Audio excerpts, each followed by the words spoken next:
Dan hadirin, pada segmen kedua ini, calon gubernur akan menjawab pertanyaan yang telah dibuat oleh tim panelis.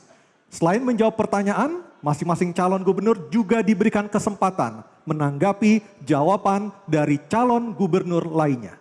Dan untuk memastikan debat berlangsung adil, pertanyaan masing-masing subtema akan diundi.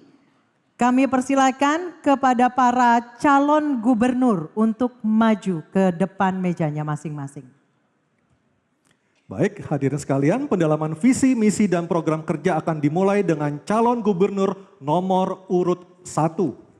Baik, untuk itu kami persilakan panelis Profesor Dr. R. Siti Zuhro MA untuk mengambil pertanyaan subtema di dalam fishbowl. Setelah itu diperlihatkan ke kamera hadirin dan juga moderator Ibu subtemanya. Silakan. Silakan, Profesor.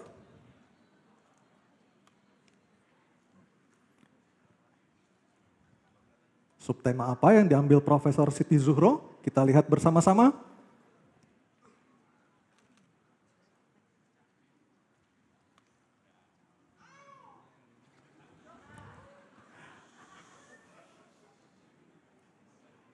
Subtema gender. Oke. Subtema gender. Dan selanjutnya saya akan mengundang panelis Dr. Gun-Gun Herianto MSI untuk mengambil undian daftar pertanyaan dari fishbowl. Kami persilakan.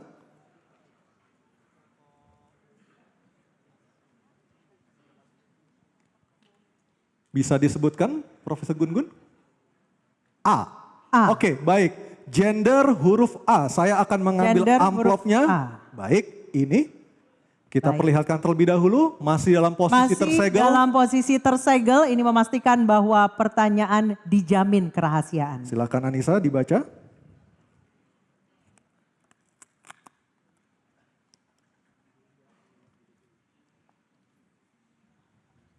Baik, kami ingatkan para calon gubernur untuk mendengarkan pertanyaan dengan seksama karena pertanyaan tidak akan kami ulang.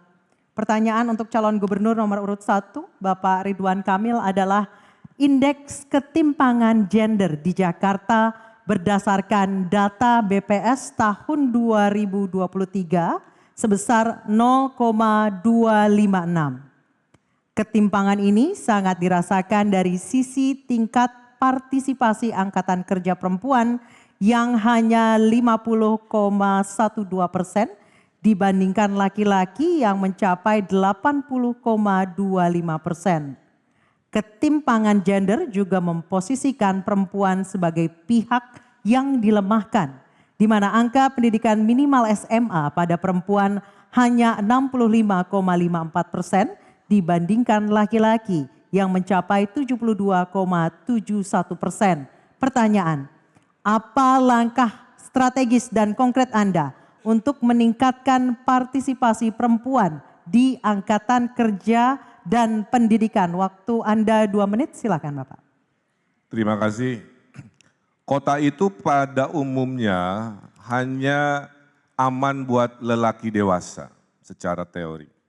Tidak aman buat perempuan, belum aman buat anak-anak, belum nyaman buat lansia, tidak nyaman buat disabilitas. Kuncinya Jakarta di masa depan harus berkeadilan. Tujuan negara hanya 2, adil dan makmur. Maka sebagai gubernur, kalau nanti warga masih merasa tidak adil, silahkan laporkan, diskusikan. Ketimpangan gender ini kuncinya adalah pendidikan. Kita ada program bersama DPRD yang sudah melakukan inisiatif, kita dukung sekolah gratis, tidak hanya di negeri tapi juga swasta. Swasta yang ditunjuk. Insya Allah partisipasi sekolah, ada 1.100-an yang putus sekolah, itu kita bisa lakukan sebuah dukungan khususnya ke kaum perempuan. Kita ada program namanya Sekolah Perempuan, buat emak-emak, buat ibu-ibu, nanti sekolahnya di Balai RW. Kurikulumnya tentang ekonomi keluarga, keharmonisan keluarga, dan lain sebagainya. Emak-emak yang butuh pekerjaan, kita ada kredit mesra, tanpa bunga berbunga, tanpa agunan. Daftar emak-emaknya cukup ber5. Inilah namanya kredit kelompok, 1, 2, 3, 4, 5. Satu masalah, 4 bertanggung jawab, puluhan ribu sudah pernah saya lakukan.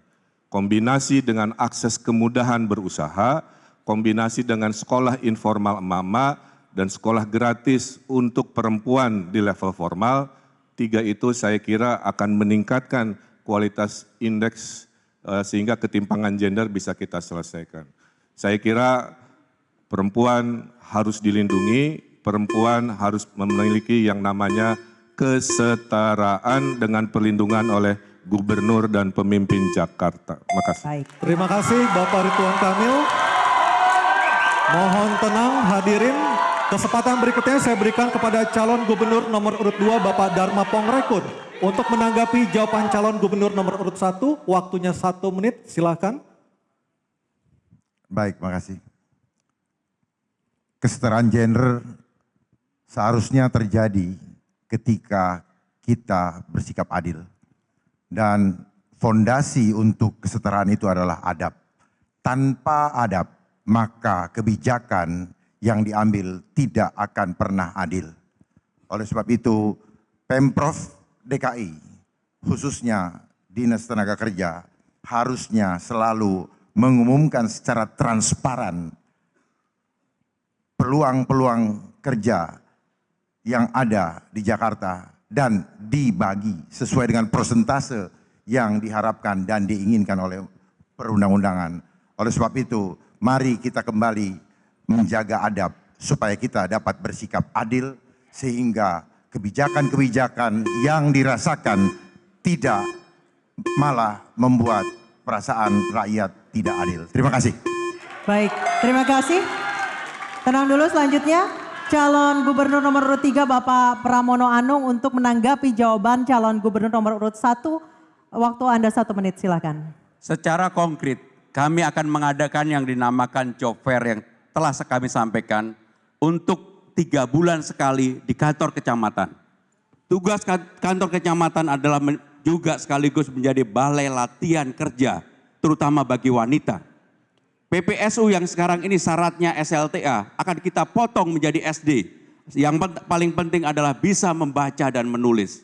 Karena memang menjadi persoalan bagi wanita, bagi perempuan, mereka rata-rata lulusannya di bawah, yang bekerja untuk level di bawah adalah di bawah SLTA.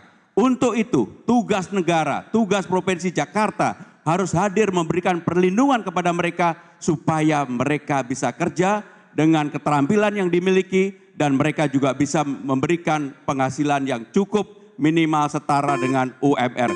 Itulah yang akan kami lakukan. Terima kasih. Baik, terima kasih calon gubernur nomor urut 3. Dan kesempatan selanjutnya, mohon tenang. Saya akan berikan kepada calon gubernur nomor urut 1 Bapak Ridwan Kamil untuk merespon tanggapan dari 2 calon gubernur yang telah dikemukakan. Waktu Anda 1 menit Pak, silahkan. Ya, saya kira semua calon gubernur punya niat baik, mungkin gaya, caranya beda-beda, tapi tujuannya sama. Ya. Nah, oleh karena itu rasa adil harus jadi prinsip dalam kepemimpinan. Ibu saya mengajarkan itu nomor 4. Kemudian perluasan lapangan pekerjaan juga sesuatu yang harus kita hadirkan. Tapi perbedaannya dengan pasangan Ridho, kita akan melakukan namanya pemberdayaan ibu-ibu yang tinggal di rumah dengan namanya sekolah perempuan. Dulu saya pernah bikin namanya Skoper Cinta, Sekolah Perempuan Raih Impian dan Cita-Cita. Itu lulusannya 75.000 bisa menjadi wirausaha, melek. Bahkan ada kurikulum anti radikalisme ya di sekolah perempuan sehingga mereka naik kelasnya. Termasuk kita ada rencana membuat namanya Sekolah Politik Perempuan agar perempuan bisa berjuang sendiri untuk masa depan keluarga dan gendernya. Baik, terima kasih. Terima kasih. Kita lanjutkan. Oke, boleh tenang dulu biar bisa dilanjutkan. Oke. Selanjutnya kita beralih ke pertanyaan kedua untuk calon gubernur nomor urut 2 Bapak Dharma Pongrekun. Jelajahi cara baru mendapatkan informasi. Download Metro TV Extend sekarang.